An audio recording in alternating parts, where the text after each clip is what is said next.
Hi, and good afternoon. Thank you so much for joining today's Zoom panel discussion on COVID-19 in Hong Kong. We're joined by, once again, by two excellent local experts on the COVID situation here in the city. This is actually the FCC's second talk in about a month on this crisis that is taking place right now in Hong Kong. So it's great to have these two excellent experts to join us to talk about that. Before we get to today's talk, just want to plug one upcoming event that we've got. That's on Monday, March 28th. That's going to be Isaac Stone Fish, who's got a new book out called America Second: How America's Elites Are Making China Stronger. And that was just published in February. He'll be joining us on Monday, March 28th on Zoom. So please join us then. Without further ado, I'd like to welcome our two guests with us today. We've got Dr. Sarah Borwein and Dr. Siddharth Sridhar, both local experts to talk about our topic today, which is the COVID-19 crisis in Hong Kong and China. Experts say that Hong Kong's fifth wave has peaked, but the city currently has the world's highest death rate from COVID-19, and public health systems are overwhelmed. Meanwhile, mainland China is coming to grips with its own outbreak, the biggest since the early days of the pandemic. What will the coming weeks bring for Hong Kong in its fight against the fifth wave? What new treatments and containment measures are on the way? And what steps can you take to protect yourself and your family? Those are some of the sort of high-level questions that we're going to address in today's discussion. I want to introduce our panelists. Sarah is a Canadian physician who has lived and worked in Hong Kong and Beijing for more than 23 years. She has worked as a staff physician at the Beijing United Family Hospital, where she was director of infection control during the SARS outbreak in 2003. She became a founding partner in 2005 of the multi-disciplinary medical group in Hong Kong, where she practiced until 2021.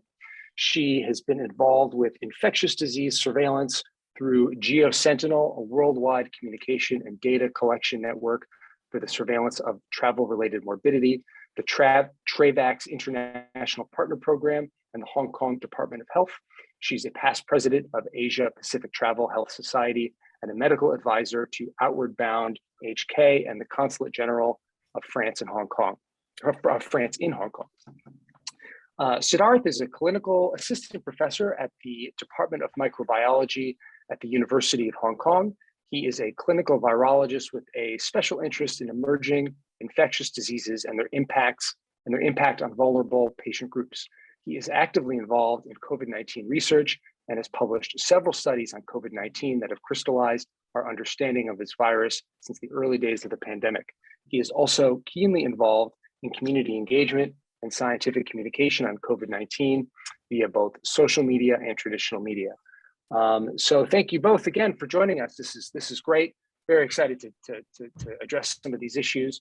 I want to remind our audience too that we welcome questions from you as well, which you can send to question@fcchk.org. That's question singular at fcchk.org, and those will get to me and then on to our panelists. So let's just, I'd love to just kind of start, I think, with a very high-level question that I think is on everybody's minds, which is, where do we go from here? We're past the peak. That's the consensus in terms of cases. Are we past the peak in deaths? Are we sort of on the upswing? What can people kind of expect in the coming weeks? Maybe Sid, if you want to take this first one. I know you've been tracking this one quite closely. So what's your view? Sure. Thanks, Dan. So as you said, in terms of cases, we are definitely past the peak. We estimate that the peak happened sometime in early March, in the first week of March. So that's more than two and a half weeks ago. Having said that, even as peaks decline, we're still going to see a lot of cases. We're still going to see a lot of transmission, and that's still going on in the community. But I think the daily case numbers, although they're still underestimated, they do reflect the fact that the number of cases is coming down. Deaths is a different story, tends to lag behind cases by a couple of weeks or so. And I think we are at or near the peak, perhaps just past. As far as I can see, I think there was a phase of time when we had 200 plus deaths per day. That's not happening in the last few days. So hopefully we are also on a downswing as far as deaths are concerned. But we still expect to see a lot of mortality, unfortunately, in the coming weeks as the wave gradually recedes. Yeah. Sarah, what's your view on kind of what we can expect in the coming weeks and months ahead as we sort of exit this peak? Well, I totally agree with Dr. Sid in terms of we're probably past the peak. We know that there's massive underreporting here, but we also can kind of see the numbers coming out. You can graph it, and we know what happened in other countries with Omicron. It tends to have a very kind of steep epidemic curve and come down very steeply as well. And the estimate is that about half the population's probably already had it. So, the virus will run out of the most susceptible people to infect. So it's going to come down. That said, we also, part of the reason it's coming down quickly is because we have quite strict social distancing measures in place that have really reduced mixing, I think, by about 70%. And that's starting to loosen up. People aren't following the rules quite so strictly anymore, and they're going to be loosened more in a few weeks. And I think we can expect that when they loosen them, which I'm not disagreeing with at all, but there will be a rebound. We have to kind of be prepared that there will be a rebound in cases. There'll be a kind of sixth wave, which makes it so important that we use that time to get everyone vaccinated. Yeah, so let's talk a little bit about vaccination since you mentioned it. I mean, I think we're all kind of aware of this broader problem that that Hong Kong had going into this pandemic, which was the quite low vaccination rate among the elderly specifically, and some other groups too, but specifically among the elderly and vulnerable. Have we made any steps to address that, that shortcoming? Is there more work that needs to be done? And what does that say for kind of the future, the prognosis for Hong Kong and potential future waves? Sarah, what do you make of that? Well, I think we've made progress and the numbers are coming up, but it's slow, and we need more. We need to get the elderly vaccinated more. There's a lot of kind of barriers to it. It's not we've heard a lot of kind of grumbling that the elderly are kind of holding us hostage by not getting vaccinated, et cetera. But it's much more complicated than that. There is some degree of elderly people not trusting the government and not wanting to get vaccinated for that reason, or when we had no COVID, really not seeing the point in it, a kind of rational vaccine hesitancy that happens when their tiny risk of the vaccine exceeds the risk of the disease because there is no disease. And of course, that didn't work out very well for people.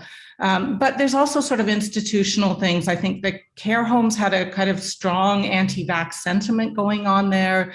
There were technological barriers for some period of time where many of them didn't understand how to use the online platforms. That was corrected, but it took time. So, and there's been sort of a medicalization of vaccination that's happened here that I think was with the best possible intentions. It was, let's be reassure people that they're okay to have the vaccine and set up these clinics where they can go to get checked up.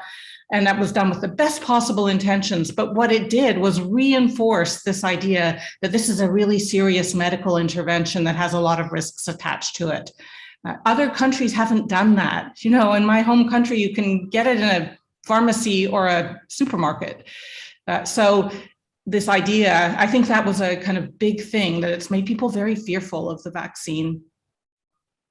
So I think moving forward, we just have to address some of those things and try to try to retrace some of that and reassure people about the vaccine. What's on our side at this point is I think people have seen what the virus can do in unvaccinated people. And so that firsthand knowledge is going to, it changes people's risk perception greatly. Sid, have we made progress in kind of addressing this issue in your view? What do you think? Yeah, I totally agree with what Dr. Borwein just said. It's really been a case of distorted risk perception in Hong Kong over the last year or so, and after the vaccination campaign kicked off. Nothing motivates like fear. Now that COVID is everywhere, people are really lining up to get vaccinated.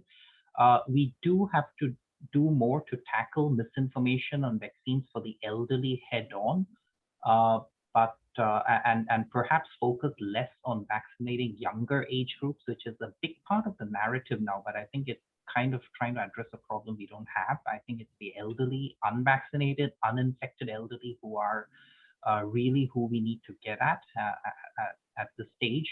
And I think going forward, a very important thing is going to be to tie the vaccination campaign to an end game for the pandemic for Hong Kong, because that's been lacking through 2021.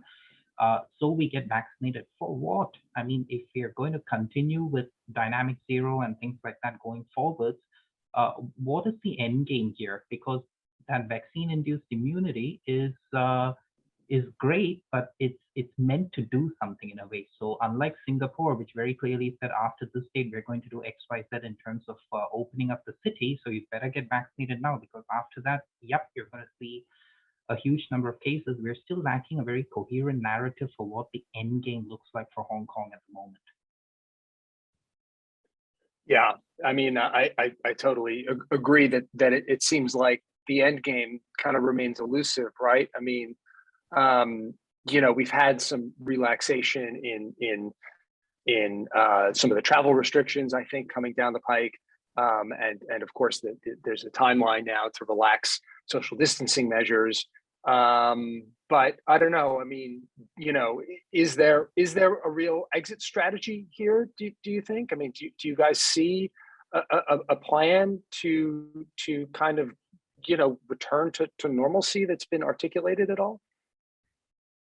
Well, shall I start? I think yeah. Professor Gabriel Lung outlined a very clear strategy in his press release a couple of days in their modeling study update that really very clearly delineated that there's two ways forward. One is we go back to zero COVID, or try to go back to zero COVID. And the other is that we sort of grab this opportunity to move towards endemicity, or living with COVID.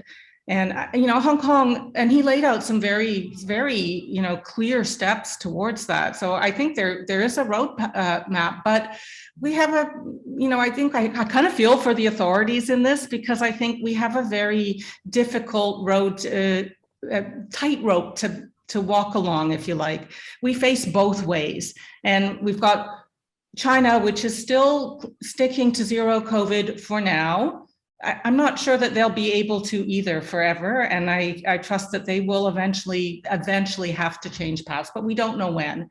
And when we've got the rest of the world that's sailing away from zero COVID very rapidly, and we face both ways. And so that leaves, I think, maybe the reason we don't hear a very clear plan articulated is because the moment you articulate that you're going one way, the people who want to go the other way will get upset. So it's easier to kind of try and straddle it. Right. What about this question of whether or not Hong Kong has now reached, something resembling herd immunity? I mean, I believe it was the HKU, the update to the latest HKU study that one of you referenced earlier, that showed, something like basically estimating half the city now has had COVID-19. I mean, you add that to the number of people who have now since been vaccinated. Are we closer to herd immunity, and does that lay the groundwork for an exit strategy here? Well, I'm jumping in again, but sure, Sarah, I'm not sure herd immunity exists for COVID-19. So that's a that was something that was held out at the beginning when it looked like you could really stop transmission with vaccines, and we pretty much know you can't do that now. But we can talk about herd resistance, and we're getting there. But what Dr. Sid said earlier about the fact that we don't have enough of the elderly vaccinated, we still have this big population of vulnerable people. That's got to be our focus if we want to move through this. If we could get 95% of the elderly vulnerable population vaccinated, then we could have much more confidence moving out of this without seeing a repeat performance. Sid, is herd immunity even possible here? Yeah, I mean, I totally agree. It's herd immunity has been dead in the water since early 2021. I think when Delta came along and we realized, okay. So basically what happens is immunity against infection fades pretty quickly. So within a few months, say 6 months onwards, many people who caught Omicron during this wave would essentially be susceptible to a reinfection. So sustainable herd immunity doesn't exist in the classical sense, but what we can aim for is very strong resilience on a community level to severe disease. And vaccines help with that. And now that we have figured out kind of how to deploy antivirals in the community, drugs like Paxlovid or molnupiravir, Paxlovid preferably, these are game changers, and they do help us build a lot of community resilience to severe disease going into future waves as well. So that's an important tool on top of vaccination that actually puts Hong Kong in a very strong position should it choose to transition to something more pragmatic and in alignment with the majority of the world. Yeah, right. I mean, these new treatments that you just mentioned are kind of just arriving in Hong Kong, if I'm not mistaken, right? What I don't know, but I think it might be helpful to kind of walk people through exactly what what these new treatments actually entail, who's to whom this is available, and what the kind of profile is for the person who might be able to take this. I don't know, Sarah, do you have some insight into that? Yeah, sure. Well, there's basically 3 early treatments available actually in the hospital authority. So there's Paxlovid, there's molnupiravir, those are oral treatments, and then there's an IV antibody treatment from China, which has a long name, but it's by a company called Brii Biosciences. I don't think it's being used as much, but Paxlovid and molnupiravir, I kind of think of them as being a bit like Tamiflu for COVID, in that if you take them early in the course of the disease, they can really reduce the risk of it progressing to a severe case, hospitalization or death. Paxlovid in particular, as shown in trials, really like 90% reduction in that risk. So it's a game changer for sure. And it has contraindications. It has quite a lot of interactions with other medications. So it's not something we could just like hand out to the general population. It needs to be assessed, but it has a lot of use, and it is being used now in the government clinics. They changed the guidelines a couple of days ago. Paxlovid is what's called a protease inhibitor. So it inhibits one of the enzymes of the virus. Molnupiravir works a little bit differently. It works by causing a kind of mutation in the virus, so it can't be effective. And so they have different effects, different modes of action, and different contraindications. But they're being used now for anyone over the age of 60, whether vaccinated or not. People under the age of 60 who have significant risk factors, heart, lung, kidney disease, there's a whole really long list of people who are eligible, actually cancer, immunocompromised, pregnant women, especially in the 3rd trimester, can take Paxlovid, but not molnupiravir. So they are now being dispensed. It's being ramped up pretty quickly. And today they also said they would make them available to private clinics and hospitals. I don't think it's happened yet, but they are talking about doing that, and in the care homes. So one thing about that, of course, is that we know that there's massive underreporting of cases. If you are, and there's many people who are in that list of people who are eligible for those drugs, but you need to report your case if you want to be able to access them.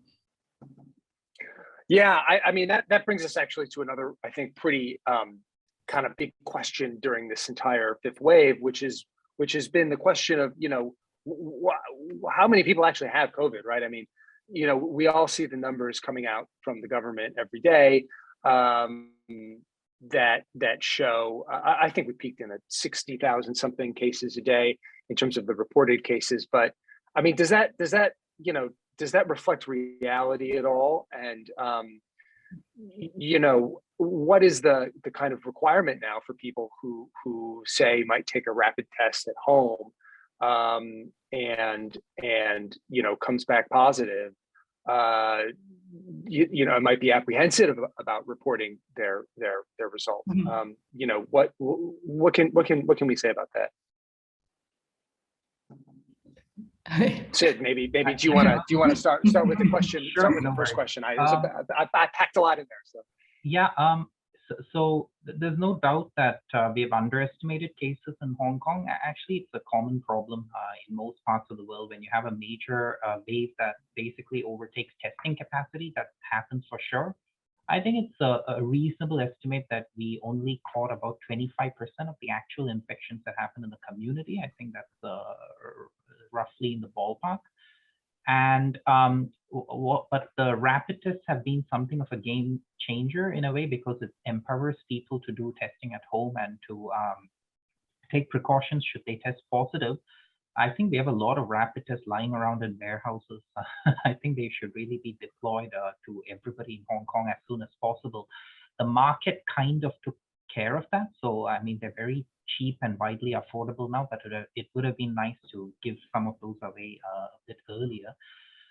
So now for somebody testing positive for rapid test, they basically register their result on a web platform that's available on the government website, I believe. And I think it's in terms of what happens as a consequence of that, whether you go into an isolation facility or things like that, I'm not 100% confident, but it actually depends on how much capacity they have to isolate people at those isolation facilities. And it also depends on the kind of setting in which you are living. So if you're living in a relatively spacious setting and there are no high-risk people at home, most likely you're going to continue isolating at home. But if you are living, say, in subdivided housing or in a public housing estate, the people who are vulnerable, like elderly and things like that, you would be offered a spot in a community isolation facility. So that's approximately how it works. Yeah. I mean, I think we all probably know a lot of people who are really apprehensive to report a positive result right now, especially if they're, if it's just on a rapid test at home or something. I mean, Sarah, what are kind of the obligations as far as you're aware of in terms of what happens if you test at home? I mean, I think we all know if you test positive on the PCR test, which is done at the government facilities, then that's automatically reported, right? But what about a home result? Well, you're meant to report it online, but it's very, very hard or impossible to enforce that. So of course, we know that many people aren't. I do think that right now, it's clear that most people who have the ability to safely isolate at home will be asked to isolate at home. So at the moment, I think that fear, I don't know how things will evolve in the future. And a lot of that depends on which direction they go in terms of whether they try to go back to zero COVID or whether we evolve towards living with the virus. Because a zero COVID approach will require very strict quarantine and isolation of every case. Whereas if we go the other way, we probably could just allow people to continue isolating at home.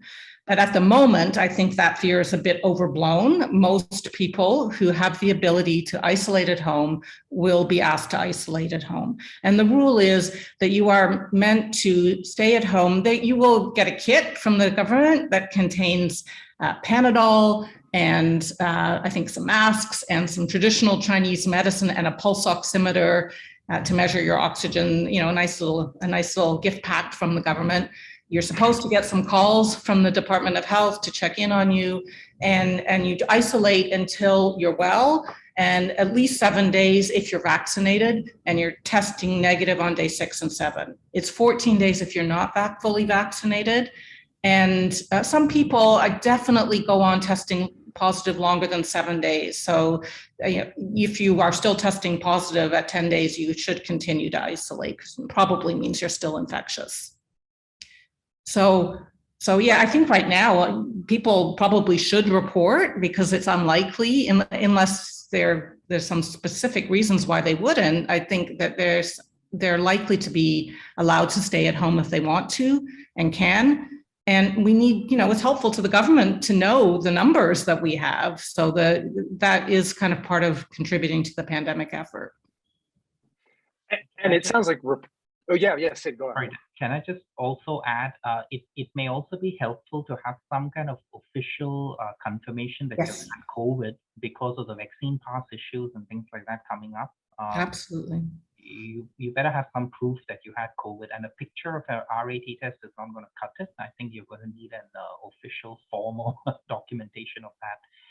So yeah. And why is that? Because of the benefit of the potential benefit of having been infected in terms of immunity or something, or what? Because the government vaccine pass says that later, I think in May or June, you're going to have to need 3 doses to access a lot of indoor venues. But if you've had 2 doses and you've had Omicron, that requirement goes away. But you need a formal documentation that you've had an infection to be exempted from the 3rd dose. So I do encourage people to report, because you need that proof of infection to sort out your vaccination issues if you're only double vaxxed or single vaxxed or whatever. It just makes makes life a little bit easier.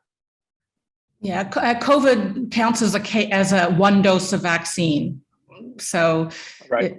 it reduces the number that you need. That said, it isn't dangerous. Many countries actually just recommend people have their booster shots as usual, even if they've had COVID. So it isn't dangerous to go ahead and get the 3rd shot if you had COVID and haven't yet had it. But the other scenario where you might need it is if they do go ahead with community testing, because they've said they will exempt people who've had COVID in the last 3 months, but then you need to prove it. And you might have a problem if you haven't proven it and you test positive. Right.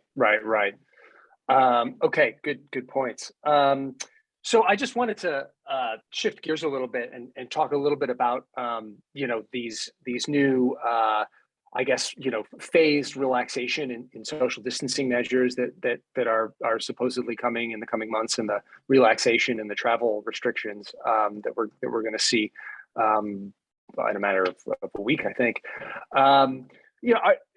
Sid, maybe start with you, Sid. I mean, are these measures appropriate? Do they go far enough? Do they bring any risks? Should we just toss all the measures out the window now? What's your view on these measures? Oh, toss out all the travel restrictions. They make no sense at this stage.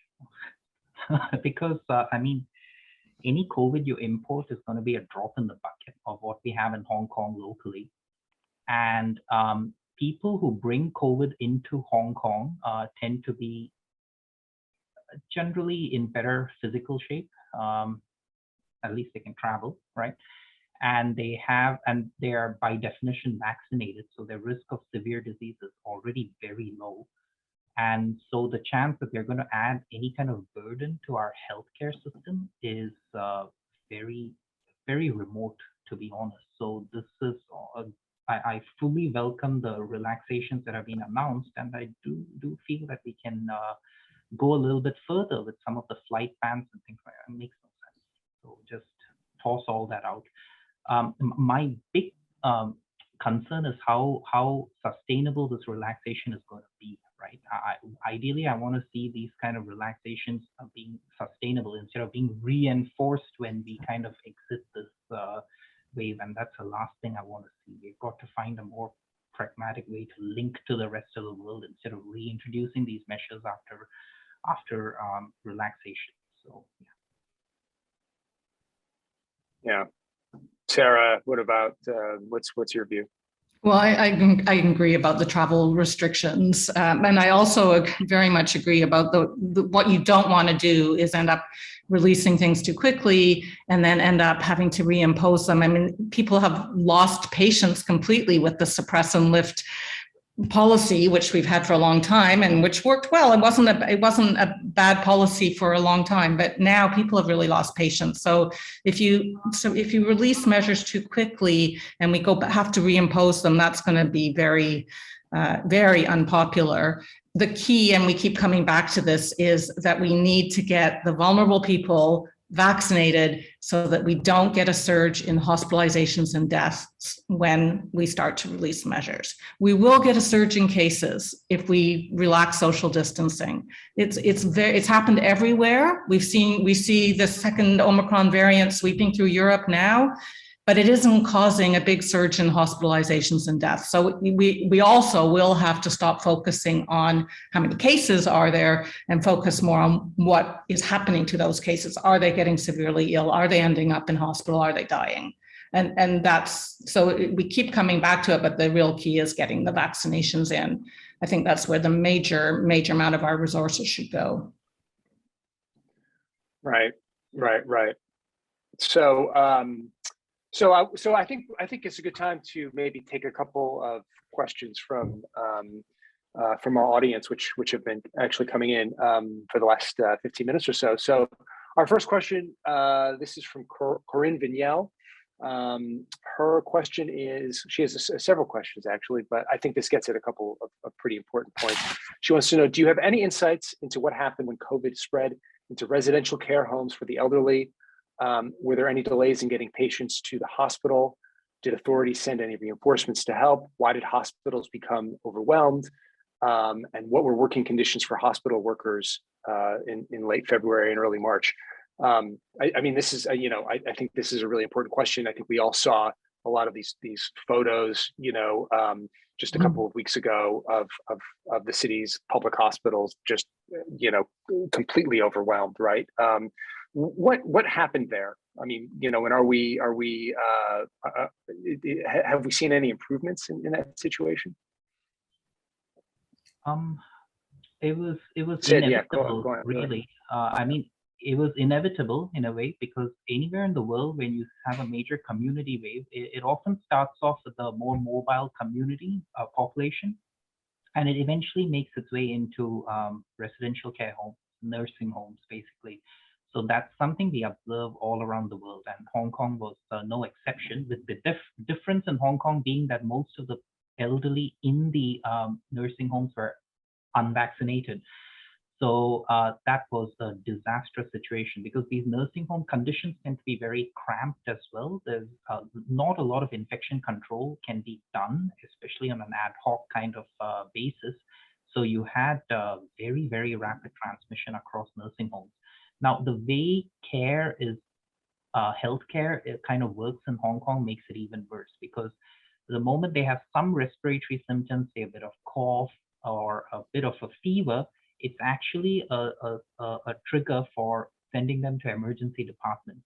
So there is some degree of medical care available at residential care homes, but if it happens overnight, all right, or if it happens on weekends when that community geriatric service isn't available, they go to hospitals.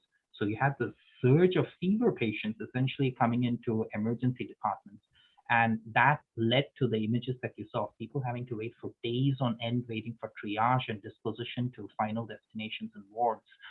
And obviously, out of that huge number of fever patients, many elderly, many under-vaccinated, there would be several who go on to develop more severe COVID, right? And that in turn clogs up the inpatient system and the intensive care system.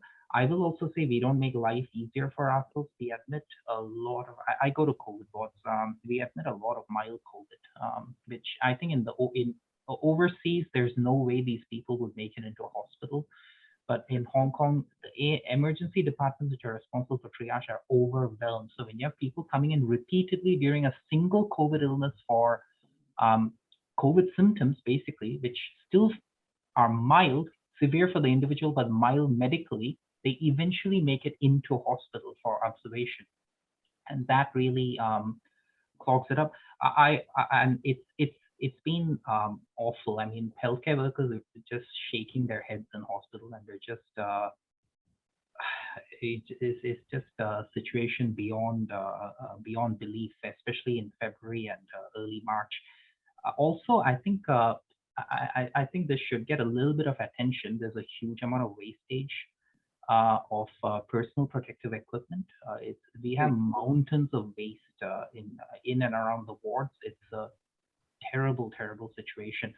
Often for no good reason. We're often wearing personal protective equipment just to walk from the entrance of the ward to the nursing station, not to actually see patients. Then we take it off, we go into the clean zone, we wear another set of personal protective equipment. There's the whole shebang, right? From the face shield, the gown, gloves, everything.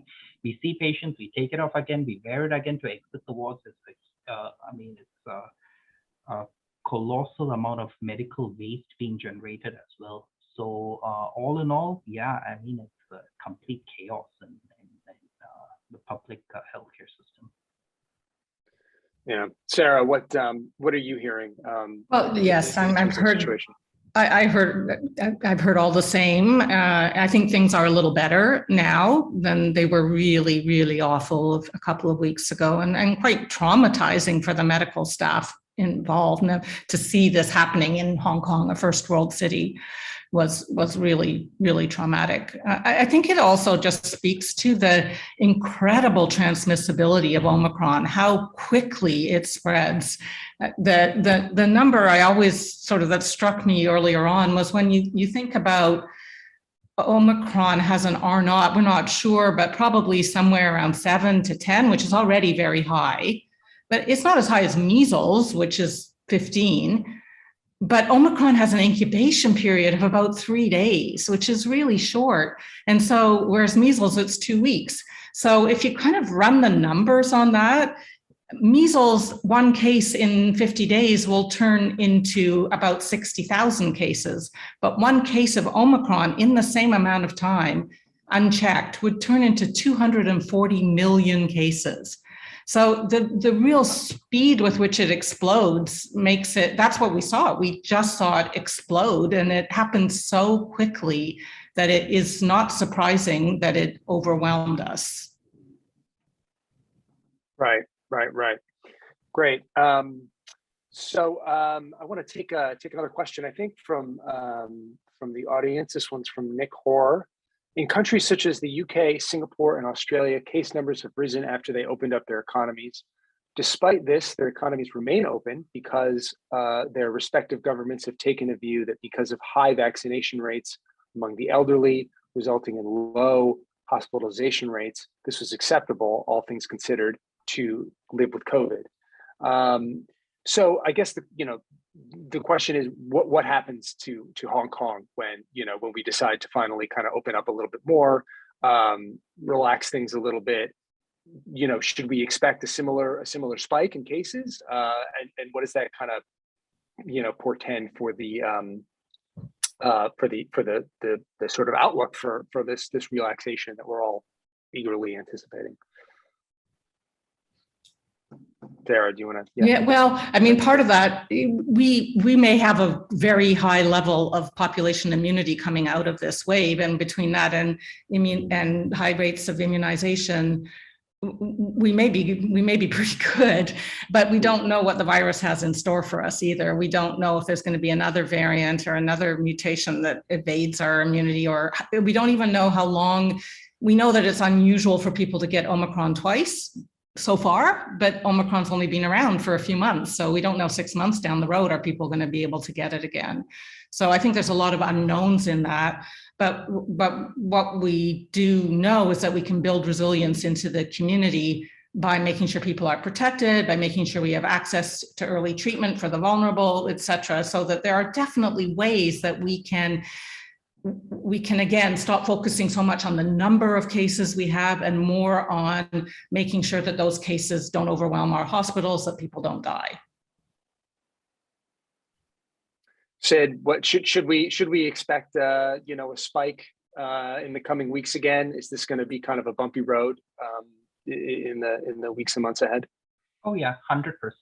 With or without a variant, you're going to see spikes in cases. Variants might make things perhaps worse, perhaps similar to what happened when Omicron first burst into the scene. But with or without that, just simply because we are prone to reinfections, it's going to happen. So for some places like the UK, it is not uncommon to see people who have been infected 3 or 4 times since the pandemic began, on top of vaccinations they might have received. So that is the road to building a certain degree of resistance against severe disease across the community to bring COVID down to the level of something like influenza. Then we've survived influenza surges in the past, and we're going to survive COVID surges in the future as well, without any of the kind of disruption that we saw during the 5th wave, which I think would go down in history as Hong Kong's or the world's worst, really. So going forward, the waves would be perhaps just as bad in terms of number of cases, but we break the link between cases and deaths through vaccinations, through antivirals, and just being more sensible in terms of knowing how to mitigate the virus, learning lessons from this wave. So I'm hoping one of you can kind of address the question of future variants, right? I mean, I think it sounds like there's already kind of a more aggressive Omicron variant kind of already out there, right? This is I think it's the BA.2 variant, if I'm not mistaken. That's our variant. That's our variant. That's the one already here. So so what can we expect then from future variants kind of coming in the future? Is there any light that you guys can shed on that? Maybe Dr. Sid knows more than me about it, but right now there aren't any other variants of concern that are on the WHO kind of radar. There's Omicron, Delta still there. There's this Deltacron, which is a combination of the two, but it hasn't really taken off. It's been described since January and hasn't really, I think if it were going to take off, it probably would have. It doesn't seem to have an advantage. I mean, the virus just tries to find ways to continue to infect people, whether it's by being more transmissible or by being able to evade previous immunity, which is what Omicron is so good at, as well as its transmissibility. It will keep trying to do that. And as long as we have millions of cases around the world, it will find ways to do that, because it's just a matter of chance that eventually it'll find that one little key. But we sort of, I feel like we're in this sort of tortoise and hare race. We're gradually wrestling this thing to the ground, and it pulls ahead, and then we pull ahead, and then it pulls ahead. But eventually we are going to wrestle it into a kind of, as Dr. Sid said, a kind of something that we can live with, like we've lived with flu. And in fact, to a very large extent, in many parts of the world, vaccination and previous immunity has brought this down to the level where for most people, it's actually less serious than the flu. So we will get there, but it's just, we're not quite there yet. And we don't know for sure what the virus has in store for us. I remember having a phone conversation about possibly holding, with a medical group I'm part of, about holding a conference in this year, 2022. It was before Omicron, it was the end of November, and things were starting to look like things were pretty good and opening up, et cetera, in other parts of the world. And this was an international group, so people were saying, well, maybe end of 2022 we could. And then there's this little group of us that said, but none of us actually know. We don't know what's going to happen. We just don't know. And sure enough, the next week, South Africa announced this thing with Omicron. And so it just has a way of taking us by surprise. And as much as I think this pandemic has been a huge lesson in learning to live with uncertainty, and we still have that. So, I mean, please. Yeah, I totally agree with Dr. Borwein's comments. I guess all we know about, there's going to be a next variant for sure, no doubt. Don't know when, don't know where. I think we haven't been able to predict that. Anybody who says they can predict the next variant, don't trust them. Nobody saw Omicron being what it is. Let me put it that way. We would always predict that there's going to be another variant, but Omicron in many ways, its particular characteristics took us completely by surprise. in terms of just how diverse it was compared to the previous variants, and also in terms of how infectious it turned out to be. So that was a real surprise. I think all we can say for sure about the next variant, which is definitely going to come in sometime, is that it's going to be more infectious perhaps than Omicron, in terms of it being able to probably infect people who have have had Omicron previously, or who have had vaccines previously, because it needs that to be able to dominate over Omicron surges around the world, right? And the second characteristic is that we are very concerned about is its severity. That is inherently unpredictable. Because the virus isn't looking to kill us, it's looking to spread more than anything else. So whether or not the person dies as a result of that, the virus is pretty agnostic about. It depends a lot about virus-host interactions as well. So severity is something is totally random, I'd say. So, but having said that, severity, I don't expect it to be dramatically increased, because we have had our vaccines in the past, and even if the virus escapes to cause infection, escape to cause severe disease is a completely different story, because we've got great T cells from previous infection and immunity, and previous infection and vaccines that basically are capable of recognizing potentially a very, very diverse group of COVID variants, including perhaps some that emerge in the future. But what happens next, I think a lot of scientists are basically calling bets on it, because we aren't really sure of what the next variant will look like. Right, but it sounds like to an extent, at least, Hong Kong, given what we've been through, over the last couple of months, and the improving, albeit slowly, vaccination rate, is going to be a little bit better, sort of fortified for whatever comes. Is that fair to say, do you think? Or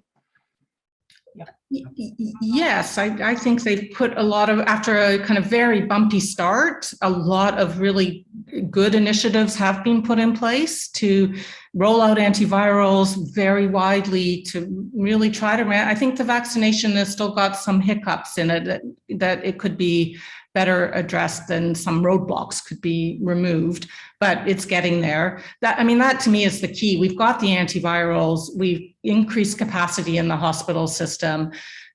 We've done everything that we can, but what we really, really need to do is get that vaccination cushion in there, so that we can be a little more resilient when whatever it is that hits us. And this virus, as Dr. Sid said, it's been a real lesson. It's an interesting kind of lesson in what they call the scary virus paradox, which, because I know that as we saw Omicron sweep through the rest of the world, people would say to me, but why are we so worried about it? It seems like it's just like a cold. And it is for a lot of people, but not for everybody. And so the issue is that actually that a highly transmissible virus that isn't very lethal is actually a lot more dangerous than a more lethal virus that is less transmissible. If you run the numbers, they causes much more disruption. Part of the reason is because people make that rational risk calculation that it's not that big a risk to them, and they don't need to take so many precautions.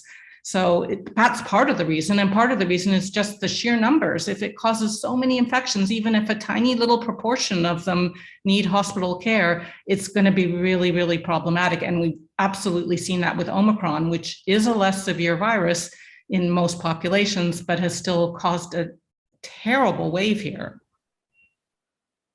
Yeah, great. Good points. So yeah, I would think it'd be a good time to go back to this whole vaccination question and dig into it a little bit more in these last couple of minutes that we've got. So I actually got a question from somebody on this, Bettina Wassener, who asks, how concretely can we change the mindset of specifically the elderly population that has amongst whom vaccination rates are so low? Simple outreach does not seem to be enough, nor does the clear evidence that vaccination prevents death. In fact, daily vaccination numbers in the 70+ cohort seems to have dropped in recent days. I don't know if that's true, but is making vaccination mandatory the way to go? And what other concrete recommendations do you have? I know, Sarah, I think you've sort of been looking closely at this issue of the elderly vaccination, right?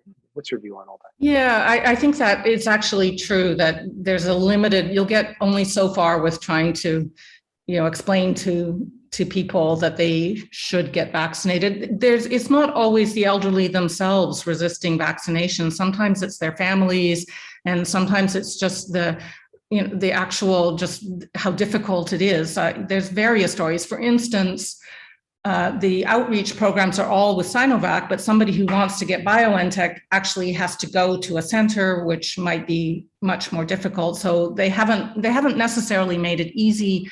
The outreach programs are kind of slow to get rolling. I've been trying to volunteer for weeks, and it's been wrapped up in red tape. So there's that problem. I think there's that, but there's also, how do you incentivize? You can't hold people down and make them have a vaccine. When we talk about mandates, you can't sort of strap people to a gurney and stick a needle in their arm.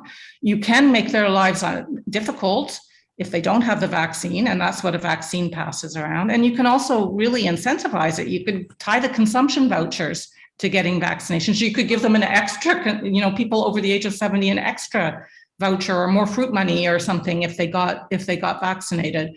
I think there's lots of things, there's lots of room for improvement in the sort of incentivization and disincentivization from not getting vaccinated that we could still do. And it's just a matter of being really, making that the top priority. And frankly, early on, even though there was a lot of talk about needing to vaccinate the elderly, it didn't feel like it was the top priority. It felt like it was like number 5 on the list. Yeah. Sid, do you have any views on that? Sure. Yeah, I totally agree with Dr. Borwein's comments. I think also the key, she mentioned this very important point, that the key might actually be to target younger people, because a lot of elderly in Hong Kong devolve personal medical decisions to their kids. It's pretty common here, to the extent that sometimes if I'm trying to explain something to a more elderly patient, they would literally call up their son or daughter and say, can you talk to him or her instead, and let them take the decision for me. It's not uncommon. So that leaks over into vaccines, because a lot of, in my experience, a lot of people in Hong Kong are very okay with getting the vaccine for themselves if they're younger, say in the middle-aged, younger age groups, but they feel that it's an unacceptable risk for their elderly with multiple medical comorbidities. And you can't blame them, because there's been a steady drumbeat in the media about incidents that happen within 14 days after vaccination, like strokes or heart attacks. They're reported relentlessly. You would have the text within the article saying that there was no link identified to the vaccine, but nobody reads articles right down to the end. So it's the headline is what they see, and it's their condition. It's completely in their brain that it's a no-no for somebody with chronic medical condition. That is such a common misconception. So tackling that is going to be a huge task, and I think you have to really fight in the trenches, kind of get into some of these groups on Facebook, plenty of these groups on Facebook that chronicle vaccine-related adverse events in excruciating detail. And you've got to get people on there saying, I got the vaccine and nothing happened. So people stop having this distorted risk perception, and they're not like, there's this quote, it's like, you get the vaccine, you die, you get COVID, you die, you choose. That is literally something I hear time and time again. I get it, I die, I get the vaccine, I die, I get COVID, I die. It's literally that they're equating the two together. So that has to be that kind of distorted risk perception needs to be changed in one way. I don't know, sometimes I think it's too late, and a third vaccine is something that would really help. So if perhaps you can get in something like Novavax, protein-based vaccine, and you say, hey, it's just like the hepatitis B jab that all kids in Hong Kong get when they're kids, it's a protein-based vaccine. Perhaps that's a good way of getting out of this whole mRNA vaccine, inactivated vaccine debate that has done nothing but hurt the vaccination campaign. Since day one, my stance has been, I don't care what you get. Whatever you feel comfortable with, get it. People get angry at me. How can you recommend CoronaVac when BioNTech is clearly better? It's clearly better, but CoronaVac is clearly better than nothing. So if people aren't willing to get both, get a third vaccine in and help the vaccination rate. And also, I think, as I mentioned earlier, you got to tie it into an end game. I think that would also help matters. And actually, this question was just addressed in I think it was the Gabriel Lung study that you referenced earlier, Sarah. Where we actually were able to see a comparison of the efficacy between Sinovac and the BioNTech vaccines, which I think we've all been looking for a really long time. Does one of you want to just briefly kind of share what some of those findings were in terms of the different efficacy rates of those two vaccines? Well, the long and the short is, as Dr. Sid said, that either vaccine makes an enormous difference. Even one dose, that was striking to me, that even one dose reduces the risk of severe disease and death by quite a lot. Yes, BioNTech after 1 or 2 doses is clearly superior, but they both make a big difference. And at 3 doses, their data were that it was equivalent reduction in severe disease and death. I think the numbers have got to be pretty small because we hardly have any elderly who've had 3 doses. It's like really tiny numbers. But nonetheless, it was reassuring data, and it does reinforce this issue that we just have to get any vaccine into them, whichever one they'll take. And they've tried. I know Hong Kong there's a study where they looked at people with multiple medical problems and showed that they don't have any increased risk of adverse effects from the vaccine, quite the contrary. But it's so true that it's really hard to unscare people once you've scared them. And that's where Dr. Sid may be exactly right. You need to bring in a different vaccine or something because it's hard to undo those perceptions. I think humans are a storytelling species, so we react much more to anecdotes of people falling sick after vaccine. We don't react to numbers at all. So yeah, I mean, that study was so nice by Hong Kong Youth Pharmacology and Pharmacy, looking at adverse events of special interest after the vaccine, clearly showing that the rates are actually lower in people who receive vaccines than in unvaccinated. Probably because the vaccinees tend to be generally healthier. They feel that they can take the vaccines and so they got them. So there's a bias there. But there's absolutely no signal for concern that vaccines cause any of these adverse events like heart attacks or strokes or anything like that. It's world-class research, but it's numbers and charts and graphs.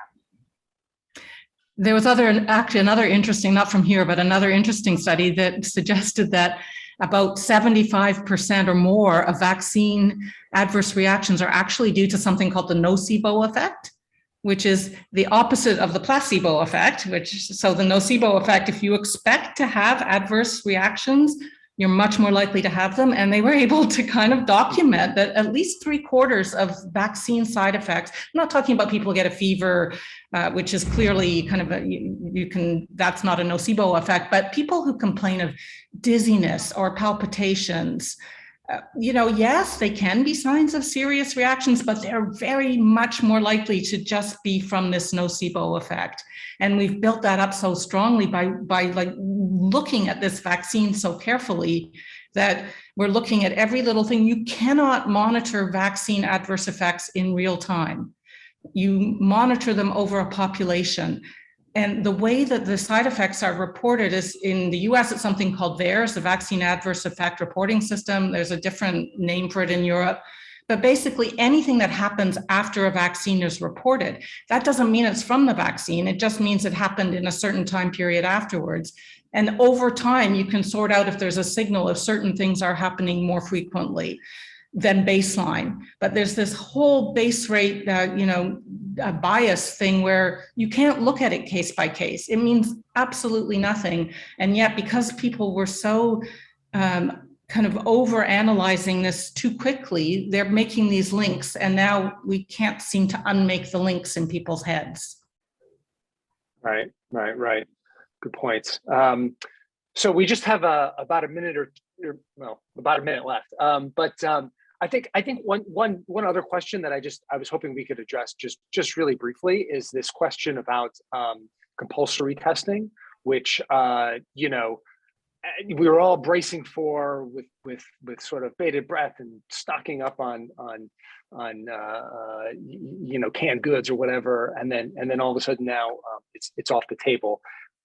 Is it happening? Is it realistic? Does it make any sense to even do this anymore? What do you I mean, they're doing it in the mainland, of course, and quite adeptly. What should we expect here? Well, there's two different questions. What should we expect, and is it a good idea? And because we don't know. I mean, I don't know. Like I said, the government's being pulled in two different directions, but I think it is clearly not a good idea right now. It is almost impossible to do it right now when you have so many cases. Mass testing depends on pooling of test results. And so you take, 5 or 10 samples and you test the whole batch, and you only need to then go back and retest them individually if one of them was positive, if the batch tests positive. But as soon as you've got a significant percentage of the population testing positive, every batch is going to be positive. You're going to have to go back and retest everybody, and it's just not, it wouldn't even be feasible in the mainland. They wouldn't even be able to do it. And they're much more set up for this. They have just a whole framework to be nimble and do it really quickly that we just don't have. So I don't think it's realistic. The only way it would be realistic is if we did it when we had almost no cases left. And then it's only makes sense to do that if you're really trying to go to back to a zero COVID situation. Sid, you want to get the last word in on that one? Yeah, I totally agree. I think the mainland is just much better at this. They do it much earlier. They combine it with very strategic lockdowns. They've been doing this for a long time. They have a standard operating procedure and they know what they're doing. In the Hong Kong context right now, what's the point? The worst is already past in a way, and the cases are coming down spontaneously. So yeah, I mean, unless the government presses on with its dynamic zero strategy, then it kind of makes sense to do a community-wide testing to drive cases back to zero before July 1st, I guess. But yeah, that's the only possible role for it. Okay. All right. Well, I think we have to leave it there. So, but this has been a fascinating conversation. It's been great to be joined by these two incredible experts that we've got locally here in Hong Kong. Dr. Sid, Dr. Sarah, thank you both so much for joining us here at the FCC. And we hope to have you back at some point in the future. And thanks to everybody who's tuned in to today's talk. And sorry for all of the extra questions that are still coming in that we weren't able to get to. But thanks so much to our experts for everything today. Thank you. Thank you. Okay. Bye. Thanks, everyone.